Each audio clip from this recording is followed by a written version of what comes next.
Welcome to Fire Up the Mic. Here we have Sgt Konny from the German military. He's here to tell us his stories, his battles, what he's been through his life. Here we go. Y'all want to hear? Let's go. Sgt Konny, how you doing today, buddy? Hello and good evening to America and throughout the world. My name is Sgt Konny. I am a German serviceman and I am honored to be here and give a little bit insight into the life of a soldier, of a serviceman, of a sniper, of a friend, and last but not least, and most important, of a human being suffering from P.T.S.D. and be haunted by demons that will be his followers till his end.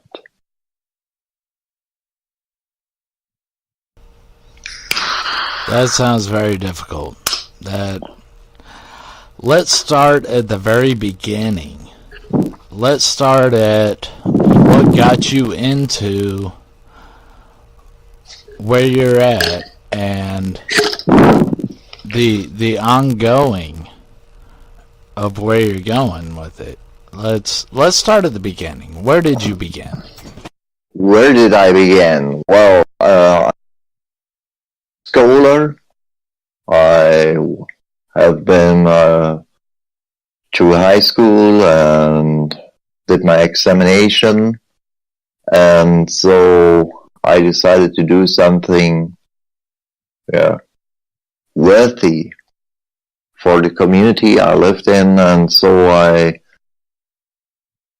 became a soldier in the paramedic corps of the German Air Force and served there for about 4 years. I became a paramedic. I have been working with the SAR, which is search and rescue on a helicopter. I have worked in hospitals, and I also combined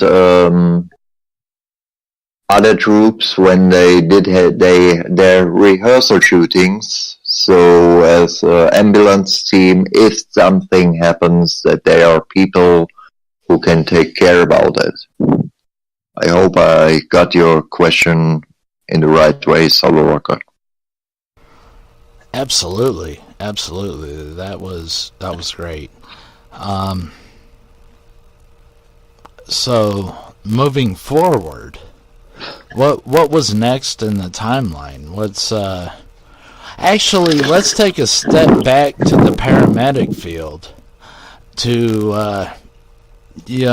What kind of things did you see there? What kind of things happened that shouldn't have happened? Or, what happened in that field? Again, a big part was hacked up with the transmission here. What happened after what time? You mean I have served the military 4 years with the paramedic.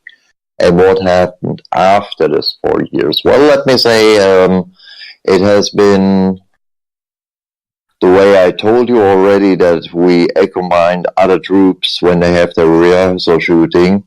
And in Germany it's so that you have a team of paramedics with you in case if an accident happened. And I'm glad to say that while I was a paramedic, I had no such injuries or accidents on the shooting range for rehearsal. In Germany, you get a specific amount for shooting, and you have to go to a process that you receive your ammunition, and it's counted. And like in America, bullets are given out in small boxes. So if this box is open, and let's say there are 15 rounds into this box, and you only have to you only took out 15 or something like that. You have to count each single bullet.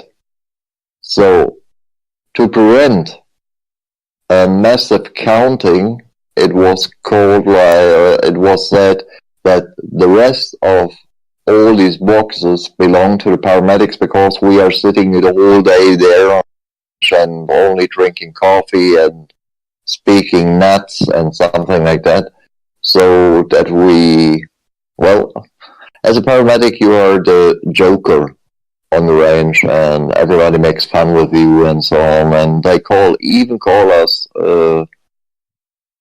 you're not a real soldier because you're only taking Hello Kitty strips on scratches. Well, that's far off the reality, but I will come back to this later on. And so we shoot as well after the regular shooting, and my results have been more than outstanding. And so when I retired from my first round as a paramedic, a year after, the military called me again and asked me if I want to join again. I said, yes, of course. It was a funny job. Well, you don't go back to the paramedics. Your shooting results have been outstanding. We want to have you as a sniper. So as the paramedic, they saw you as a joke, and then they call you back, and they want you as a sniper. That is a huge step forward. That's how did that begin? How was the beginning of that for you, going from the paramedic to stepping into the sniper range? How did that fit you? Well, in my time as a paramedic, I saw shooting as a sport. There has been a target with the rings on it, or maybe the silhouette on paper. And to me, it was more like sport. Well, let me give you a glimpse about my thinking. I was aware that when I joined the military, I am a soldier and not a pathfinder. And so, in the preparation of this interview, I told you that I signed a blank check to my country. So that means when my country calls me, I said, okay, I'll be part of your troops. I love my country. I love the people. I love freedom. I love democracy. Okay, these are all phrases. You maybe have heard it over and over. You will hear it over and over again. But about my person, about my family, my grandmother always told me, when you say yes to a thing, let it be a yes, or never let it leave your lips. And so I joined with this philosophy. So to me, being asked, you have to join the marksmanship, the snipers, it was not a question, do I want to do it, or should I neglect it? So I decided, well, you once said yes to this uniform, you once said yes to this country, and you already wrote your blank check to your country. That means you go out there and you don't ask, huh? So your grandmother gave you some good advice. You stick to your word. Yes. That's how we say it here. You stick to your word. And to stick to your word could be a difficult sacrifice. Go on with your story. Go on with it. Let's move forward. How does this move forward? Okay. It was to me like I come over to the and the military called me again and said, "Well, you want to join back again?" I said, "Okay, I will get my ambulance back and my SIR, and so on." And said, "No, your shooting results have been far off those of the normal soldiers." And so they asked me very gentle first, "Can you imagine to go to the battlefields? Can you imagine to become a sniper?" And so they prepared me, and I had a time about 2 weeks to reply. And so, and I remembered my grandmother's word, as Solo Rocker said, "Well, stick to your word." And I always did what my grandmother said. I'm not complaining about my grandmother. Don't get me wrong at that point. I did stick to my word to honor my grandma. And so after this 2 weeks of decision, I said, "Well, okay, here I am. Give me my mission." And so I went throughout the world. I went to South Sudan. I went to Somalia. I went to the Yugoslavian war. I have seen places you can't imagine. I have seen situations that you probably see in some Hollywood movies or something like that. And if you think Martin Scorsese is a hard and tough guy, well, what I have seen, you can take any Scorsese movie, and show it to a preschooler. It's nothing against war. I'm sure there are a lot of things that Hollywood can't show. And what you've been through and the sniper things, let's move forward to black ops type of things. I'm not asking you to tell what you can't tell. I'm asking you to tell what is personal, what is in you.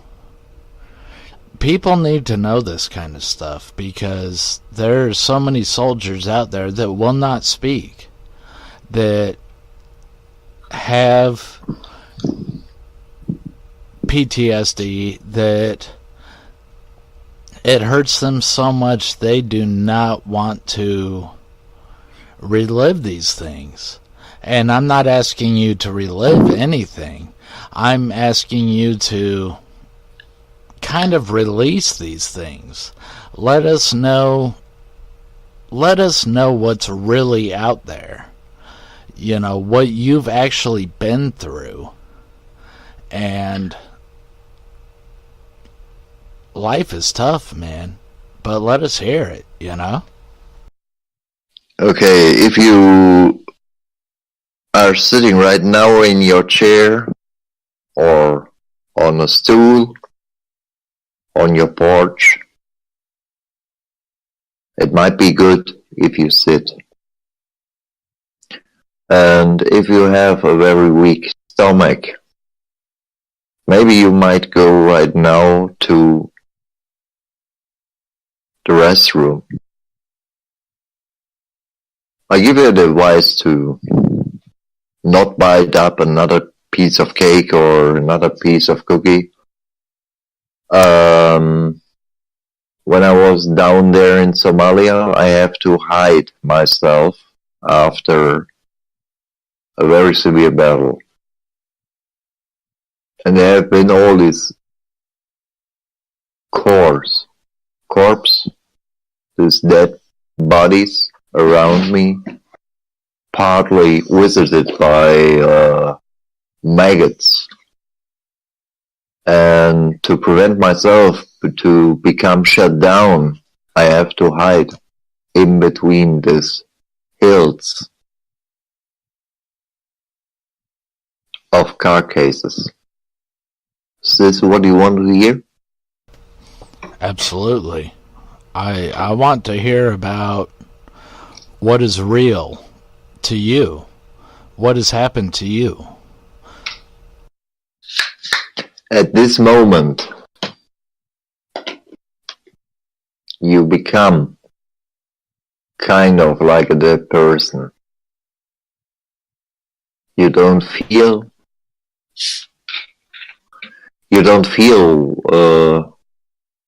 what a normal person feels. You don't feel the striving of wind above your skin. You don't feel the breath. You only have this disgusting sense in the air.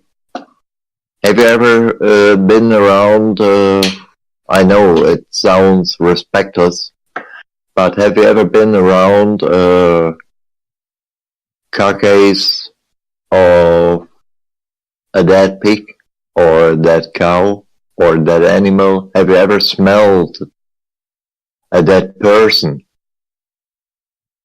If you have one dead person smelled, it might be okay. But if you're lying within this hundreds of people where the flies are going around, you mentally shut down. In that moment, you don't be aware about what's around you. Your senses are at a high tension. That means you hear if somebody bows down a piece of grass, you can hear it. Yeah, but the normal feelings, what you have normally in your body, right now, if you are sitting on your porch or on your bench or on your chair, you feel. You don't have this feeling anymore. It's like being a stone. And I think even a stone feels much more. So, this is a option of self-insurance or self-security. On this point, I will excuse myself if I don't use firm English words sometimes, because it's a second language for me. I've learned it at school some 40 years ago, something like that. But the point what I want to say is you change from a human being to a thing. And later, when you come out of the situation, when you go back to the civilized world, it takes a long time to reformate, to reincarnate into life. You start first, the first barefoot walk over grass I did almost 6 months when I was back in a secure world again. Because before then, I remembered the blood and the guts where I walked through wearing combat boots, okay. But you have this fear that you step into this again. I slept about 1.5 years on the bed because my bed was too soft to me. Yeah. And I was a sniper, and so you ask, how does it feel when you blow out a light of life? I can only explain how was the first shot I made. I got on the target that was about 1.6, what did you say, yards? 1,600 yards. And I blow out this light of life. Okay, it was a bad person and it was my target. I don't feel guilty about it, but it was my job. When I saw this man falling, I throw away my gun. I throw it on the left side, and then I turned around and vomited about quarter hour. It was the first person, and after this first person, something had died within me. That means the second person didn't have the same result of reaction to me. And even today, when you give me a pistol into the hand and say, well, shoot the person right beside you. Maybe we are sitting on the table in a local coffee, and you say, well, get your gun out and hold it to the head of the person right beside you, and I will take it out and do it, and then I ask you, well, let's go forward with our conversation. What I want to say, no, I don't will make this in that way.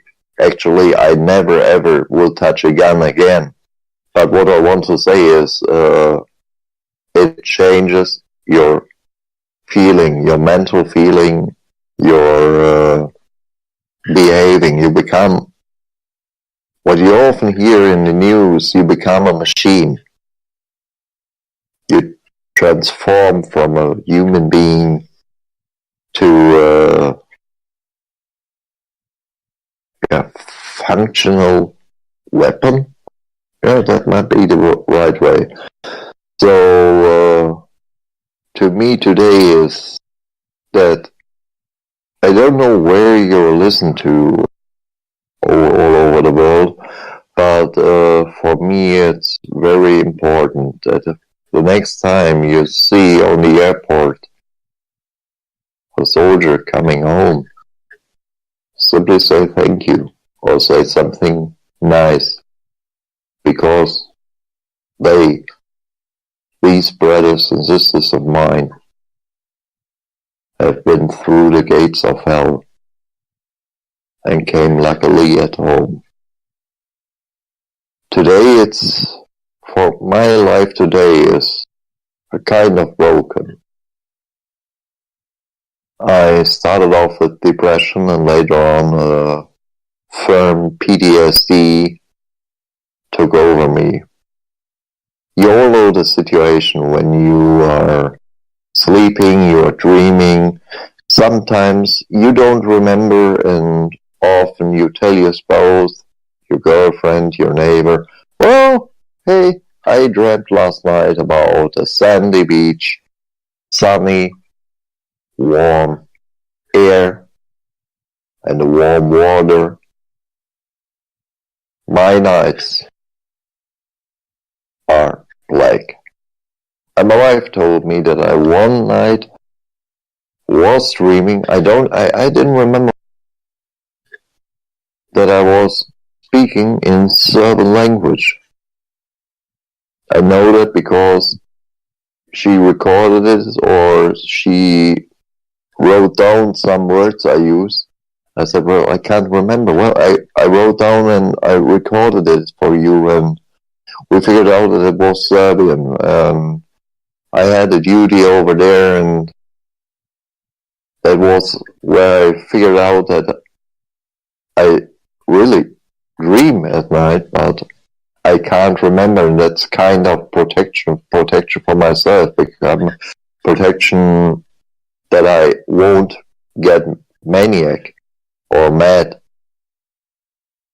So, but I bet Solo Rocker has some further questions, which I try to answer as clear as possible.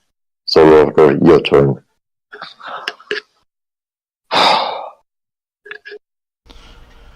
Man, I feel your pain. I feel what you're going through. I honestly do. I know this is difficult for you to relive outstanding times of your life, and to your grandmother, I could tell you, is proud of you. You stood to your word. You did what you had to do.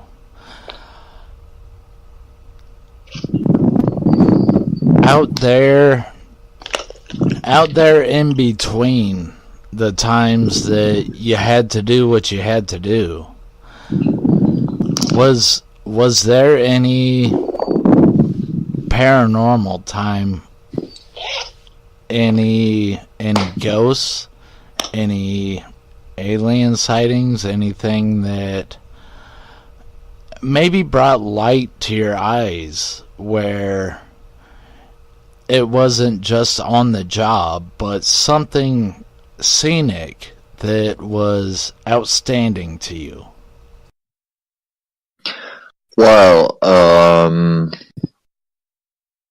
I cannot say in the way you probably hear it normally on this channel, but I think that there has been powers preventing me from doing stupid things, and actually I can tell you I'm a veteran, and the only poison I give to my body is normal cigarettes without any dope. I even don't take any medication. But I felt that after I came home, and even much more years later, I met my wife, and then it has nothing to do with my wife. My P.T.S.D came broke out, and so I started thinking, and I don't think that it is normal thinking about a person who lived the life that I have, and I think that there is something, going on with me, a transformation about thinking and believing and so on, and so I always,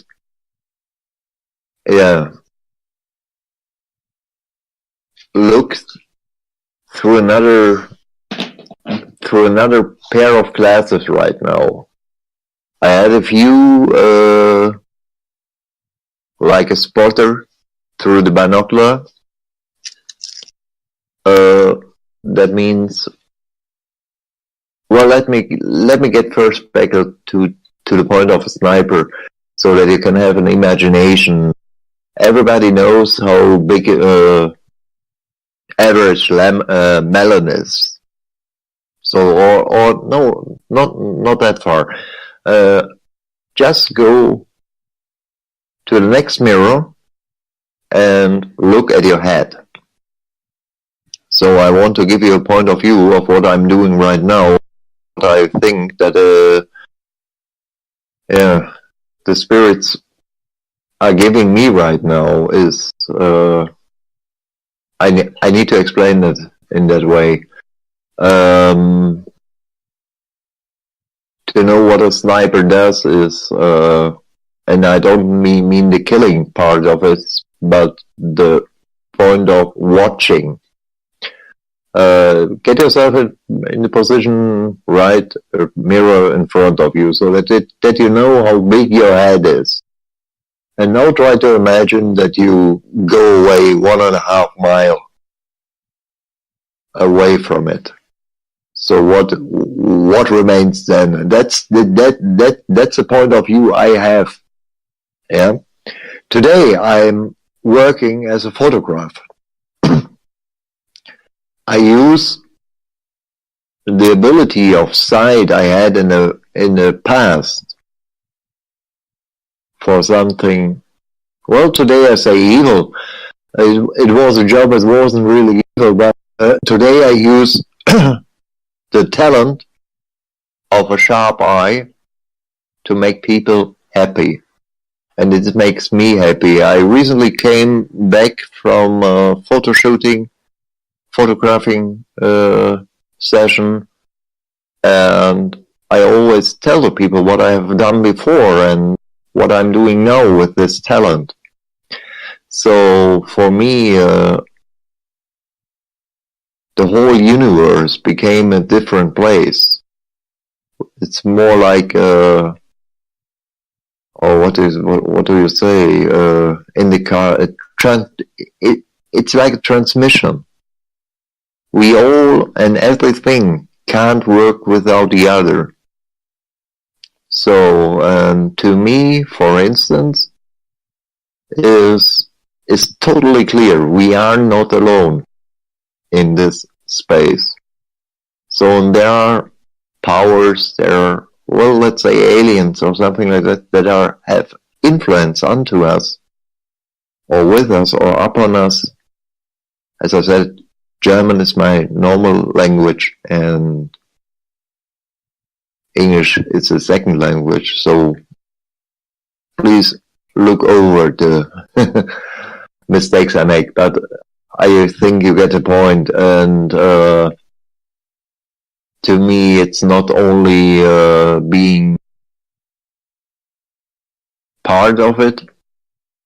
I get advice, and now I come back to my grandmother. Yes, I feel that she is proud about me, and I am very thankful for Solo Rocker that reminded to me that my grandmother is proud of me.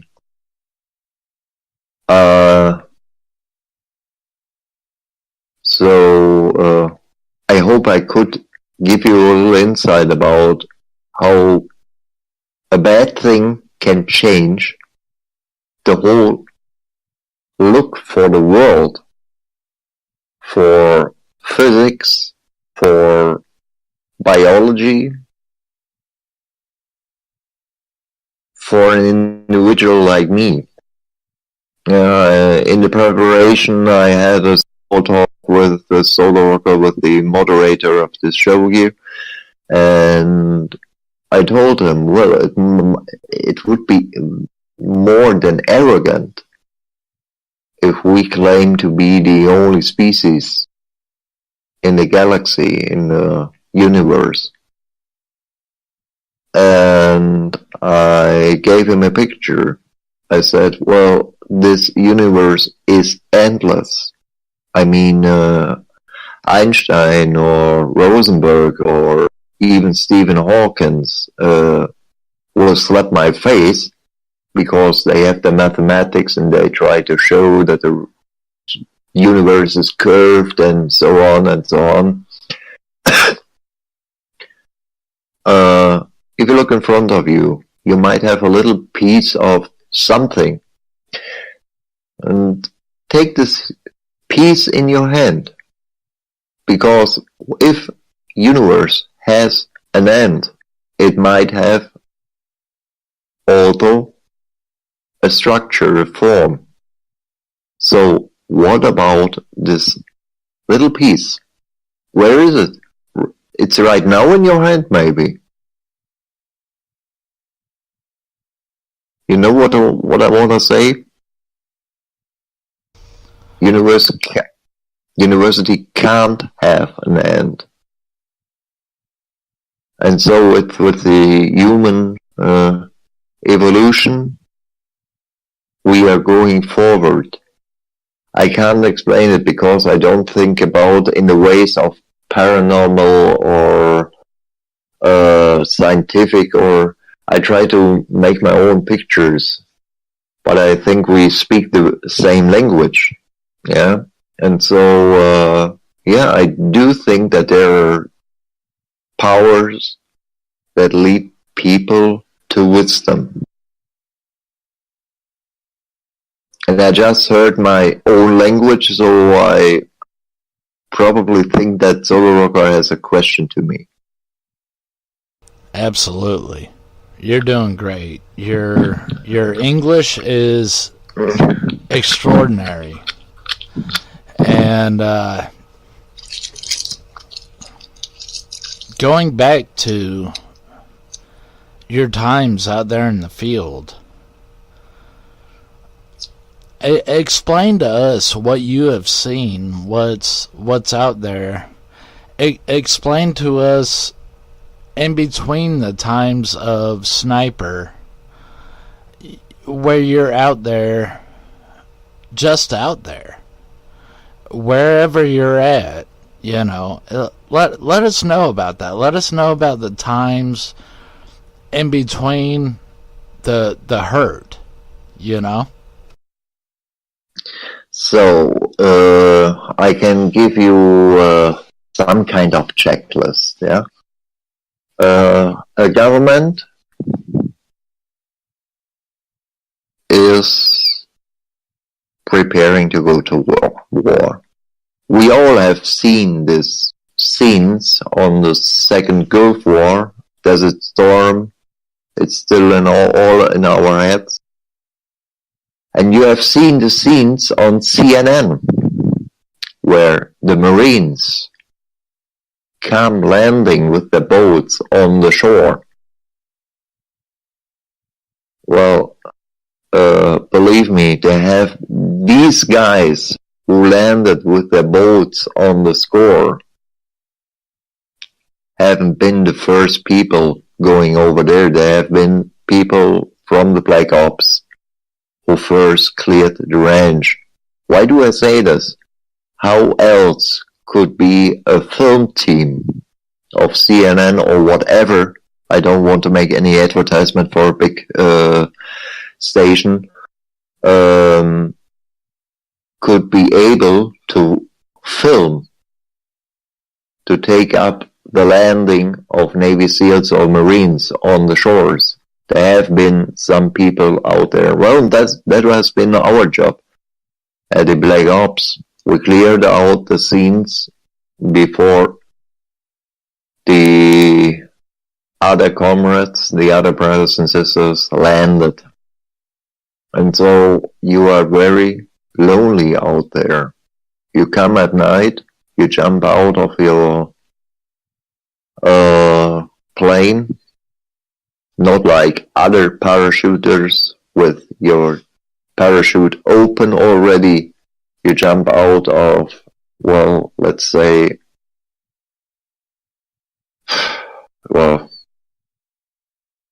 7,000 meters, 8,000 meters, 10,000 meters.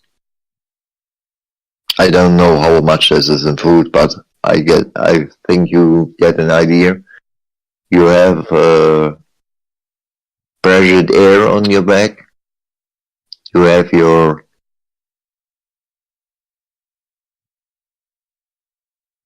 equipment at your body.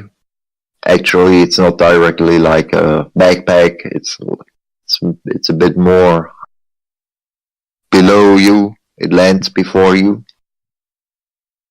And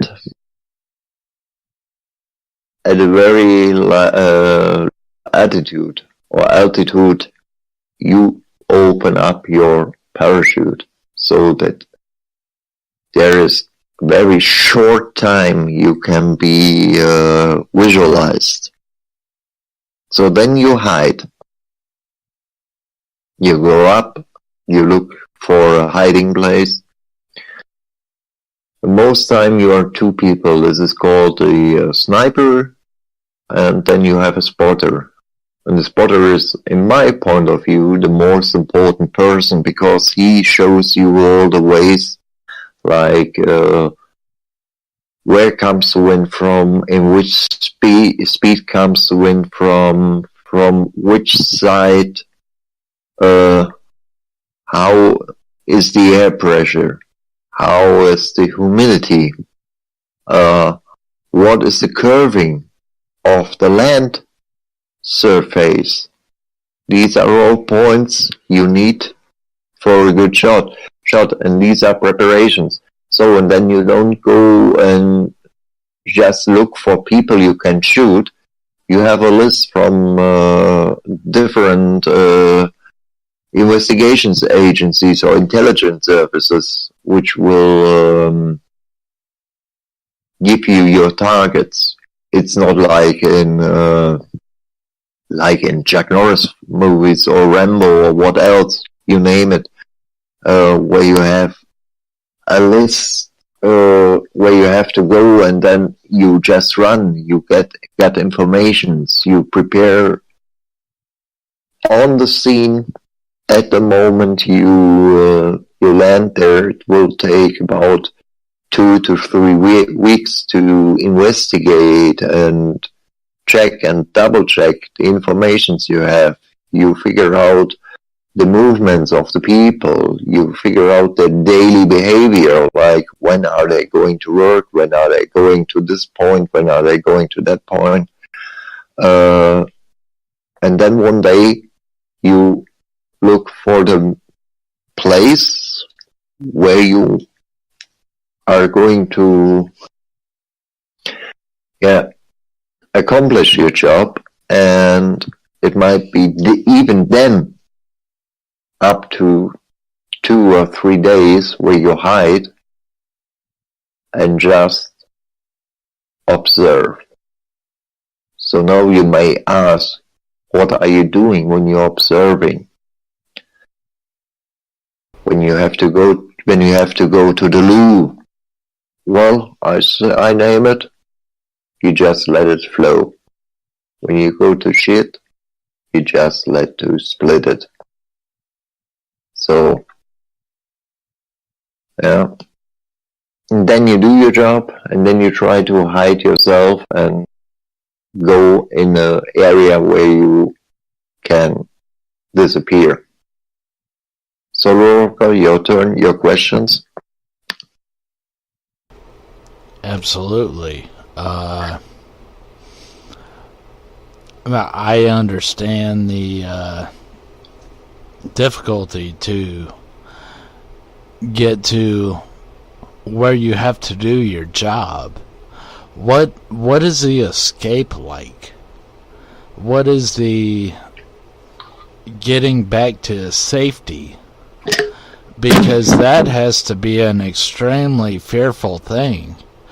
What's that like? First of all, you must imagine that we don't wear military clothing like the SEALs or the Marines, brothers and sisters, who are boarding on the shore. Black Ops is not only called Black Ops because we do things that are top secret or something like that. I have wearing most time black uniforms or black garments because the night was my day. I was moving in the night and I was either targeting and shooting at day and moving only at night.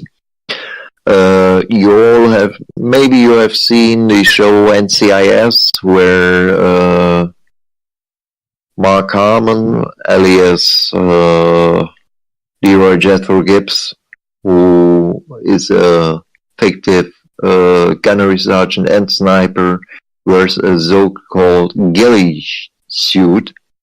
Looks like, I always say it looks like a Bigfoot who didn't comb his hair.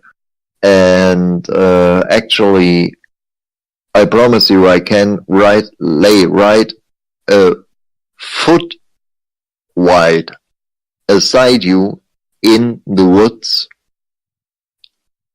and I will make my fun with you because I will grab your leg and you won't see me.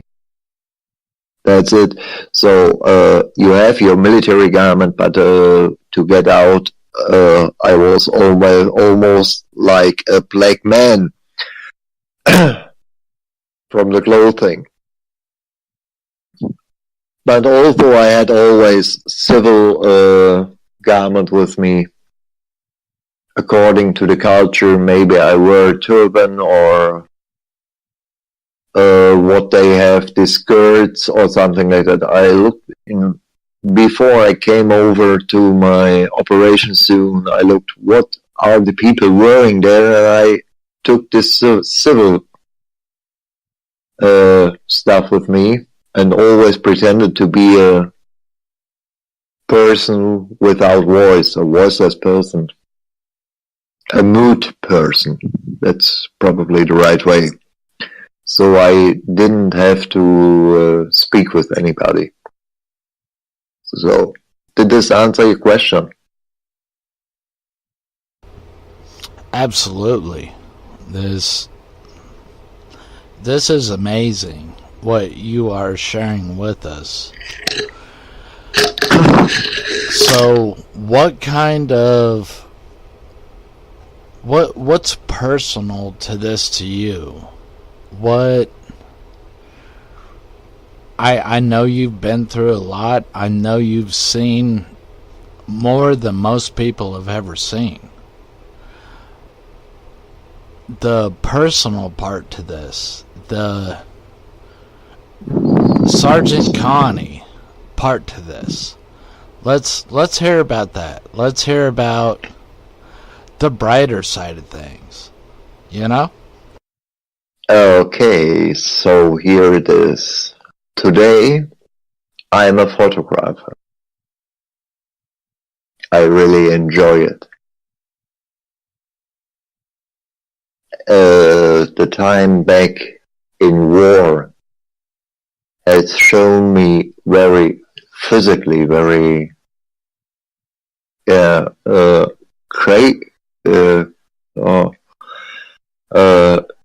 I can have it almost like have it in my hands, yeah. That everything has two sides. Yeah. Okay, I have P.T.S.D, I have depression, but to me, it's always a good thing to know this isn't the end. Yeah. I swear to myself, I wanna laugh every day. One time, the tears come out of my eyes, and I promise you, today I have had twice this time. Yesterday my wife and I, we spent with my friend and their children, and we had a play. It's called Speaking Clear. And you have a device which you put into your mouth so that you can't close your lips. And then you have to speak out a sentence, and the people need to guess what you are speaking.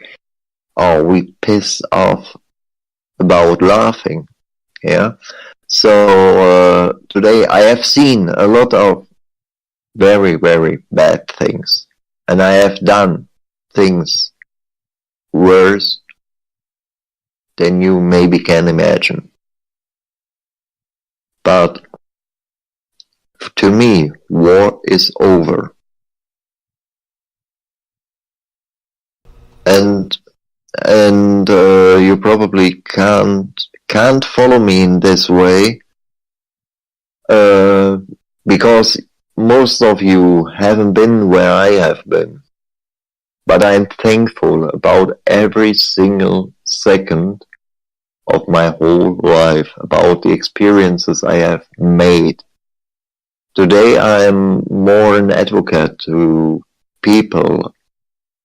You probably get information about the news, about the growing racism which is going on in Germany again, and I say, well, people, stop speaking about things you can't understand. Let's say a nation can't make profit and more profit by exporting weapons or technology that leads to building up weapons and get all the income and then don't even collect the interest. And that's not money. These are immigrants who are running away from their destabilization homes to the countries where they are living safe.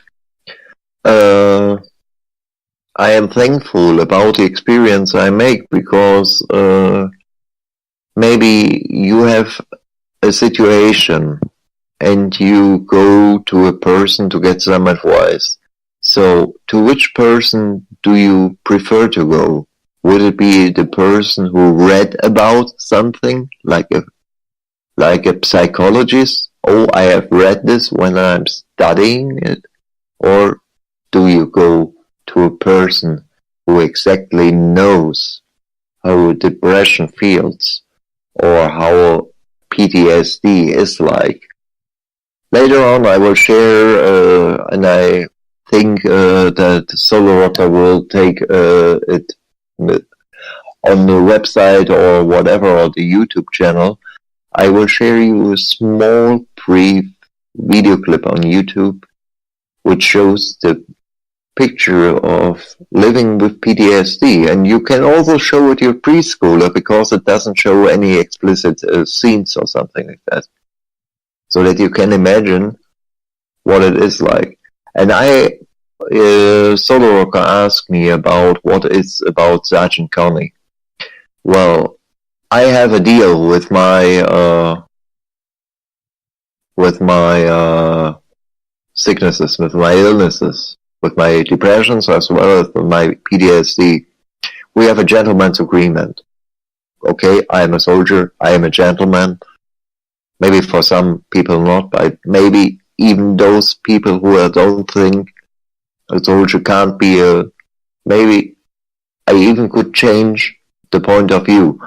But that's not my message. My message is, whatever you are suffering about, make an agreement. Yes, I have this, but I am the master of my life. I accept you, but I don't let you interfere my joy, my happiness, and my gladness. My military career ended up by a shot I almost got in my head, half a yard away from my head, and it was a 50 BMG bullet. To know what it means, if you have an average hand size, just take up your thumb and look about it, and that's the maximum size of the bullet at the bottom, not at the tip, at the bottom. And then you can imagine what will be remaining if you have a shot with this. So this was half a meter, 50 centimeter, or half a foot, or half a yard, I don't know, or whatever. I guess you know what I want to say. And that was the end of my military career. It was like a full stop. And a little sniper's joke beside that, so that you see that I really mean what I say. If you hear me shooting, you can be very comfortable because you haven't been the target. So, and again, my wish out to you. Okay, we were only uniforms. We were weapons. But we are sons and daughters, brothers and sisters, friends, mates, dudes, neighbors, name it. We are humans. And when we come back from battle, And this is what it really makes with me. I became an advocate for soldiers, for serving personnel. Might it be a policeman, might it be a nurse. All these people have one in common. They are humans made out of flesh and blood and flesh, and they all have a soul. You don't need to take them out to dinner. You don't pin up a medal on their chest. Simply say, thank you. Give them a smile. Give me a smile. I don't need a shoulder clapping, a back clapping. But accept us as humans, because we are no beasts. And I thank Solo Walker that he asked me today, this evening at 10 o'clock evening time here in Germany. Now we have 1 o'clock in the morning. It's probably about 6 o'clock, about around there. I'm sitting here and I'm sharing my history. I'm sharing my life.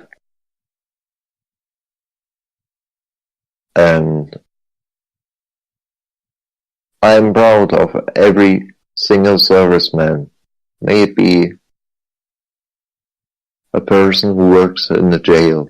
May it be a fireworker, fire department. May it be a nurse, a doctor, a policeman, a security member.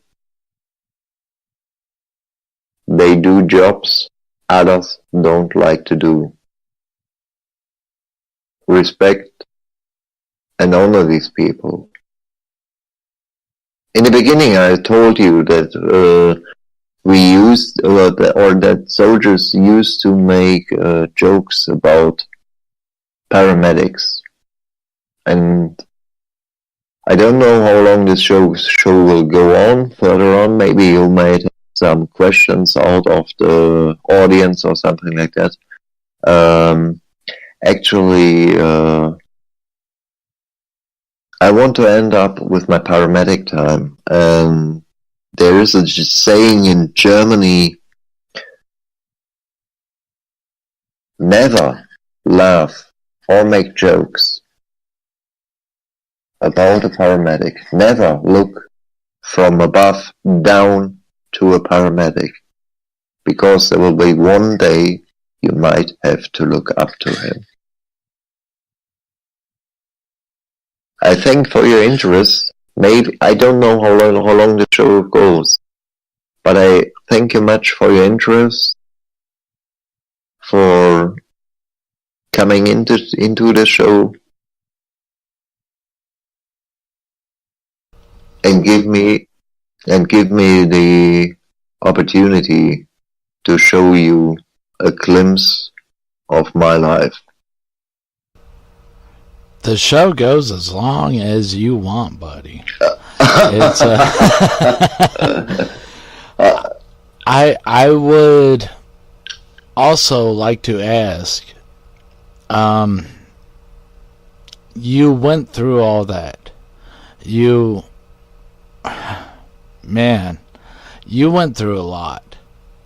And what are your daily things that you do to take care of yourself, to bring yourself out of that, because I know every day you wake up that soldier, you wake up that man and I know you have a ritual that brings you out of that brings you back to human, back to man, back to the kind-hearted person that you are. Because I've talked to you many times, and I know you are a kind-hearted person. after all of this that you've been through? What brings you back down to you? You know? Well, what brings me back down to me? Thank you for this question, Solo Rocker. What brings me down? Well, at least after I really came back, speaking about the half year I needed and the 1.5 year, I must say a very big thank you. She isn't here and she probably won't hear it, but I have a loving wife. I have an understanding wife. I have a crazy dog. His name is Goliath, like this Titan out of the Bible. But it's not because he is this big. He is a Labradorian Podenco mix. But he has a huge heart. And every time when I'm a little bit sad, he is around me. My wife is always around.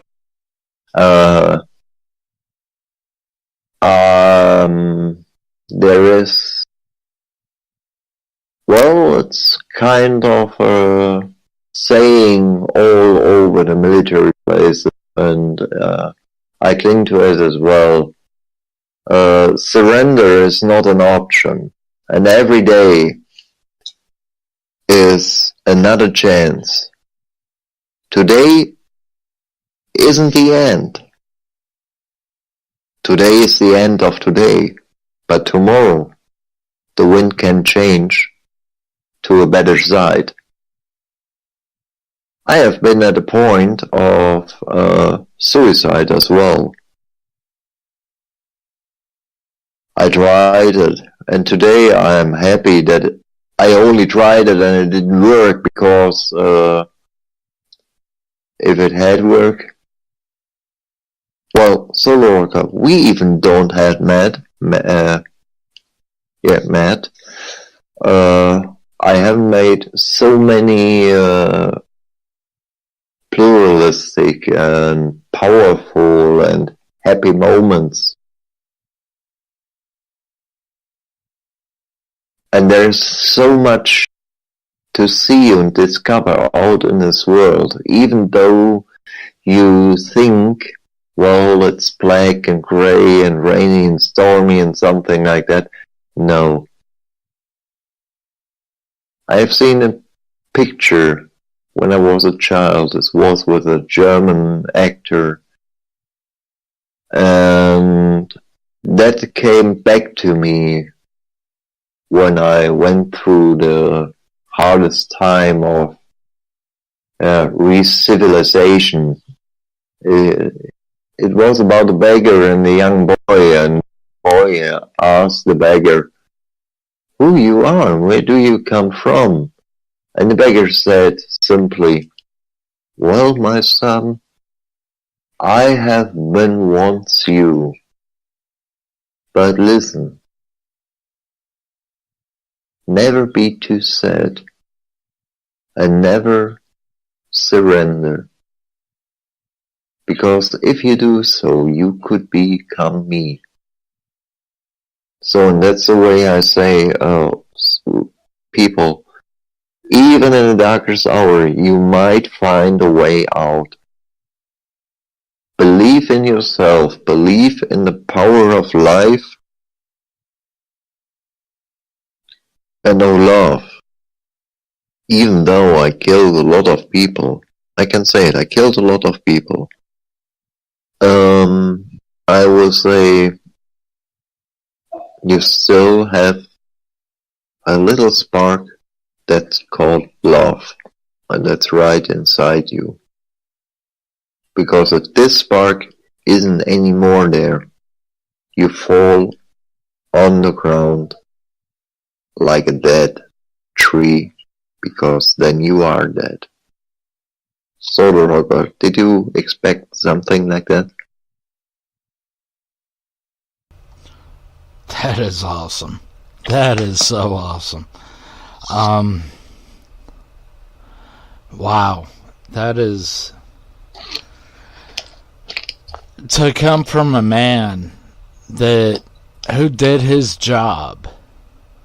And that's how I see it. You did your job. You know, how do you see it? I see it as a man who did his job. How do you see that? Well, might be not be so pathetical, but did you ever ask the baker down the street? Did you ever ask the postman? So, you don't ask these people? I did my job as well. I knew I'm not a pathfinder, I'm a soldier. Look up to Wikipedia, to encyclopedia. What a soldier is the protector of the free. So, you can ask the baker, did you do your job? You can ask the postman, did you do your job? I just simply did a job. I don't feel guilty about what I did, because it was legal. So, I know it's sometimes difficult to speak with, well, special people like me. You probably never get that easy way in front of a microphone.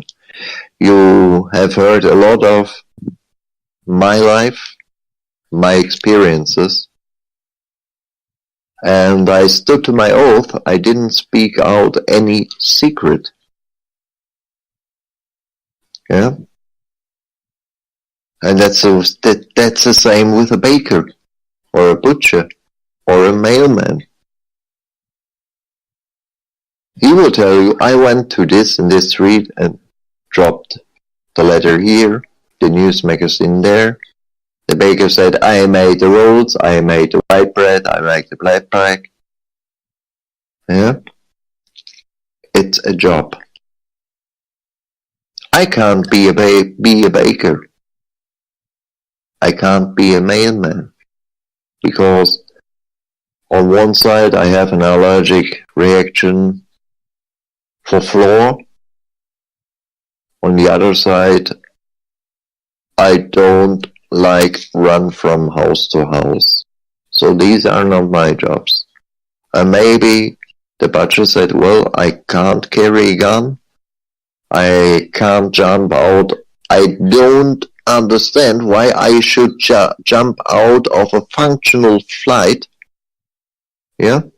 So every person has the job he is able to do. This is where I have the connection also to the ghosts and to aliens, what we talked before, is this mystic power. Every person has his power. And every person is also a superhero. Every person. Even you out there. But maybe nobody had told you before. Adam, did I answer your question? Absolutely. Absolutely. So, you move forward. You move on from your life. You had a traumatic life to go through. And now what are you doing? You have this photography thing. You have the sight of an eagle in this photography. Let's move forward on that. One day I have been with my wife and we bought our first little compact camera or bridge camera. Maybe that's a more specific word in speaking community, we started to make our first photographs. It was back in 2002. It was a little pocket camera, not bigger than the size of a cigarette box. And then one day the camera became bigger, and I tried to take pictures from insects. I saw buildings, and I saw it in a different way, and I thought, man, this particular part of this building is very neat. So I took a picture. And then my wife started, but she didn't start with buildings or with trees or insects.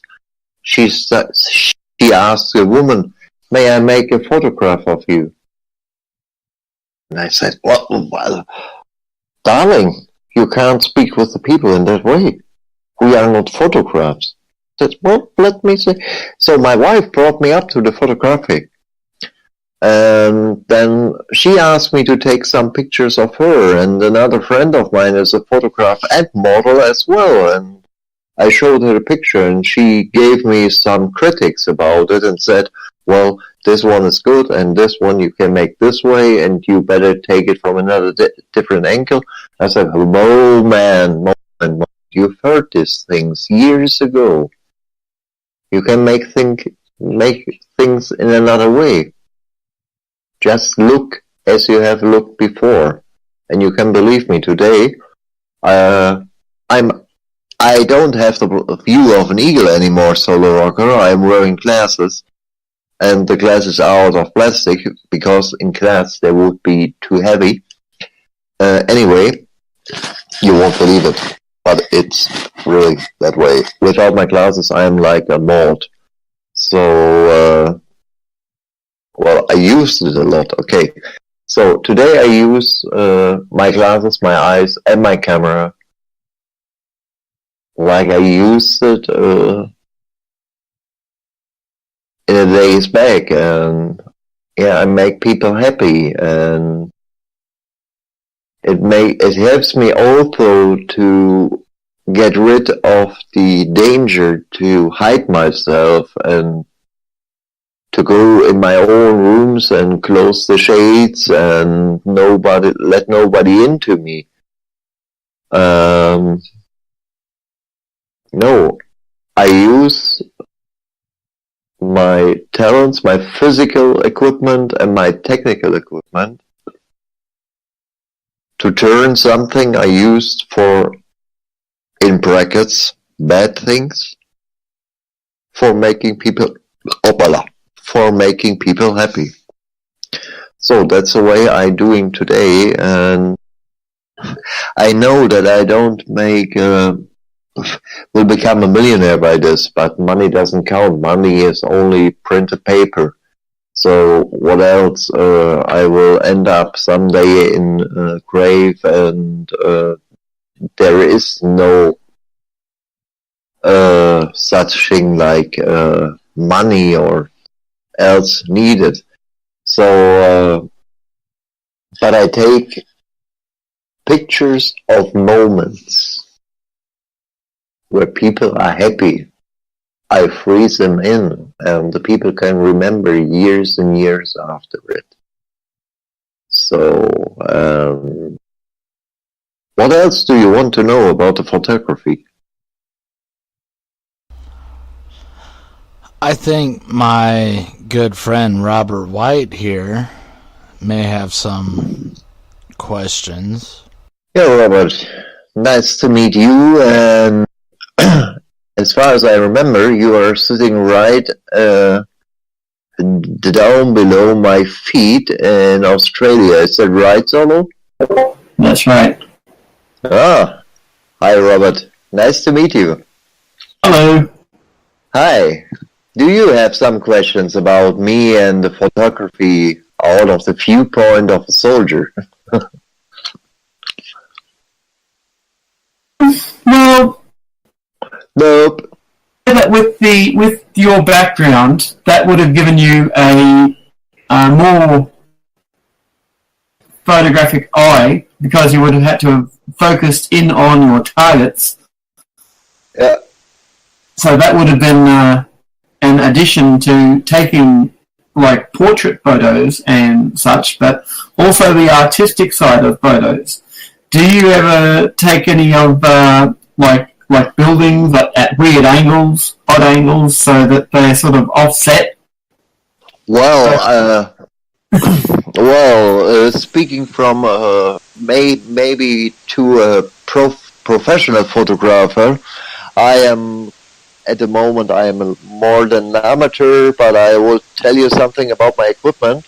I have the Canon. It's probably the R Rebel 1 or EOS 100D, and I have an EFS 18 to 55 millimeters with IS and autofocus.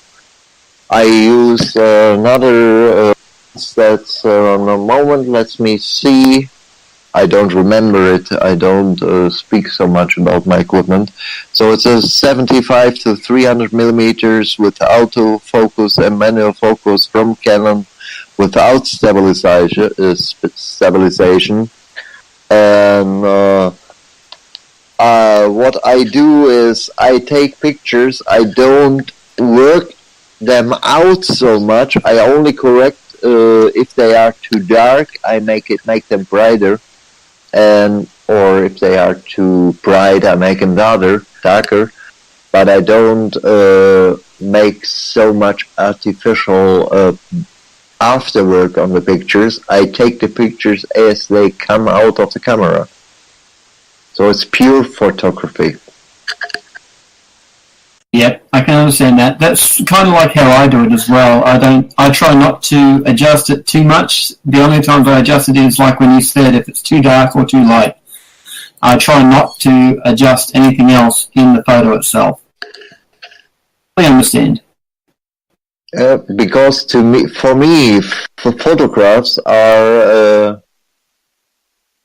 a pitch of the eternal time, and we are not, or eternal history, and I have not the right to change history. I can take a piece and freeze it for the people that comes after us, and that's my philosophy behind taking pictures. Yep, I can fully comprehend that, and I appreciate that. Yeah. I went off a lot of Facebook groups when I posted some pictures. Like I used to make pictures. Probably you know the Kodak Z5010. And I took some very close shots with a butterfly, and the person then said, well, the light isn't good, the position of the butterfly isn't good, you could have made a bigger bouquet on the background. And I said, well, this has not been what I have seen. I saw this butterfly in this position with this light, and that's it. Yeah. And then he said, well, you need to work on your photographs. And I said, well, you know what I need to do? I need to pack my stuff, my crap, and go out of this shitty group because I want to take photographs and work as a manipulator. Yeah, then I could be a painter or something like that, but I want to take parts of time. Yep, I can fully agree with that. If they'd said that to me, I would have said bye-bye to them as well. Yeah, that's great. So I'm not the only nerd. Definitely not, definitely not. That's great, that's great. Are there any other questions? Not from me, no. No problem. You're welcome. So, in the world of Sgt Konny, let's, where are you from? Where's your, you have a website now. Yeah. Let's go ahead and throw that up there. And, where can we find you? Well, you can find me on Instagram,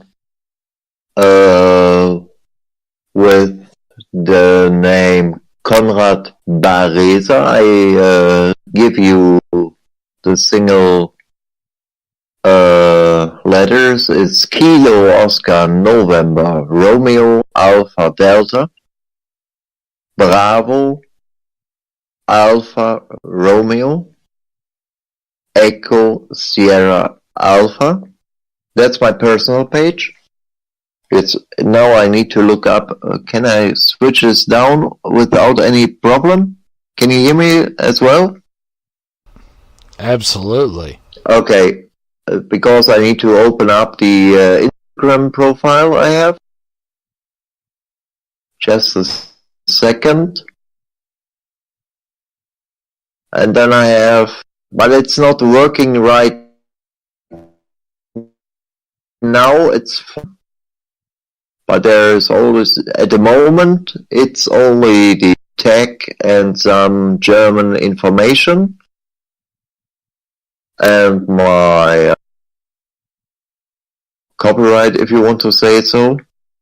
But I will follow up some pictures as well. You can follow me there. And I have a website that's called photography Konrad-Bareza.jimdofree.com. And photography, you need to write it in a German way. It's Foxtrot, Oscar, Tango, Oscar, Golf, Romeo, Alpha, Foxtrot, India, Echo, then the dash or minus sign, the strike, the line in between the word, Konrad, Kilo, Oscar, no, Romeo, Alpha, Delta, dash, Bravo, Alpha, Romeo, Echo, Sierra, Alpha, and .jimdofree.com. But I bet that Solo Rocker will post the links as well on this channel or even in his YouTube channel. Is that right? Absolutely. You send me all the links you can, and I will throw them on there. Okay. So feel free to follow me if you want to drop some words. I would appreciate it. One point about my person to know is don't spare with criticism. If you think if I'd done something the way you would do in a different way, let me know, because critics are not bad. Critics are the way or can help make things better. So I would appreciate every follower and every person who likes the work that I do. Maybe something about the photography as well. Here in Germany, when you start to earn money with it, at the moment I make time for print shootings. That means I don't calculate with money with the people. I take the pictures and we share the pictures, and that's it. But up from the coming year, up from the 2nd of January 2019, I will do a little business, and I will have 2 price lists, which is for normal people who work and have their normal income. They will pay the full price, okay, 100%. But we have also people who are on social welfare, or single mothers, or single papas, or something like that. People who are collecting some welfare from the country and are not that good with the money. And these people have to prove that they get the welfare to me. I will have a brief look. Okay, a letter is enough. I have a look at it. If you are dispersed in this part of people, and then I will only charge the half price, so that people who have not the ability to go to a high professional photographer with their high prices, even these people want to have nice pictures, and I will give them the ability to get these pictures as well. That is outstanding, my friend. That's great. You're doing what you can for your community, and that is awesome. So, once again, how can we find you? Yeah, it's on my personal website. It's Konrad minus. Maybe you can come a little bit towards me, and I would say it in plain German, because that's a little bit different from the English I speak at the other times. It's Konrad Fotografie minus Konrad with K minus Baresa at jimdofree.com oder Konrad Baresa at Instagram or photography Konrad Baresa. You can find me also on Facebook if you want to become friends with me. I appreciate it. I like to write in English. You will have a lot to laugh if you are a native speaker because of my grammatics. I like then and when and when. When do I use the E? When I do use the A? Sometimes A and N and so on. You will have your fun with me. But I will challenge you to speak German also with me without Google Translator, and I will have my fun with you as well. I like to make memes, so I like also to take English memes and transfer them to German, or vice versa. And so you can make friends with me on Facebook as well, with my given name, with my pre-married name. It's Konrad Räuber. It's spelled Kilo Oscar November Romeo Alpha Delta, new word, Romeo Echo Uniform Bravo Echo Romeo, and my married below is in brackets.